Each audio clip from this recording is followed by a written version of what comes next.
அப்புறம் செதறி போயிட்டாங்க. செதறி போன எல்லாருமே இந்த ஒரு டெம்பிள் நம்ம சொல்லக்கூடிய இந்த கட்டடம் ஆக்சுவலாக எப்போ அந்த கட்டடங்கள்னு வந்ததோ அன்றைக்கி நம்ம டெம்பிளுங்கிற தாட்டு மக்களுக்கு போயிடுச்சு. அதுக்கு நம்ம இம்பார்ட்டன்ஸ் கொடுக்க ஆரம்பிச்சிட்டோம். அதை பரிசுத்தமாக பார்த்துக்கிட்டோம். அது அழுக்காகக்கூடாது, அது சுத்தமாக இருக்கணும். ஆக்சுவலாக அதல்ல இது நியூ டெஸ்ட்மெண்ட்டை பொறுத்த வரைக்கும். கரெக்ட்.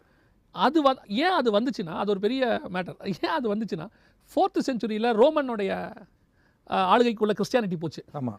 ரோமன்ஸ் வந்து எப்பவுமே பயங்கரமான கட்டடத்துக்குள்ள தான் ஆராதிப்பாங்க. ஸோ சர்ச்சை இவங்க அப்படி ஆக்கிட்டாங்க. அப்படி ஆக்கின உடனே ஜனங்களுக்கு நான் தான் ஆலயங்கிற கான்செப்டே போயிடுச்சு. இப்போ போனதுனால அந்த டெம்பிள் அந்த மேக்னிஃபிசன்ட் பில்டிங் அப்படி அதை சாண்டிஃபைட் பண்ணுற இடமா அப்படி மாற்றி வச்சுக்கிட்டாங்க. இப்போ மாற்றி வச்சுக்கிட்டாலும் இன்றைக்கும் இந்த தாட்டு தான் இருக்குது. பல இடங்களில் புல்பிட் வந்து அப்படி இது அப்படி இது அப்படி இந்த இடத்துக்குள்ள அப்படின்னு அந்த பிளேஸை தான் அவங்க வந்து பரிசுத்தமாக பார்க்குறாங்களே ஒழிய நம்மை பரிசுத்தமாக பார்த்துக்க அவங்க விட்டுட்டாங்க. நாம் எப்படி வேணாலும் இருக்கலாம். நம்ம சர்ச்சு பக்காவாக இருக்கணும், சுத்தமாக இருக்கணும், க்ளீனாக இருக்கணும். இப்போவும் இந்த ஆலயத்துக்குள்ளே கர்த்தர் இல்லை, அநேகருக்குள்ளே இல்லை.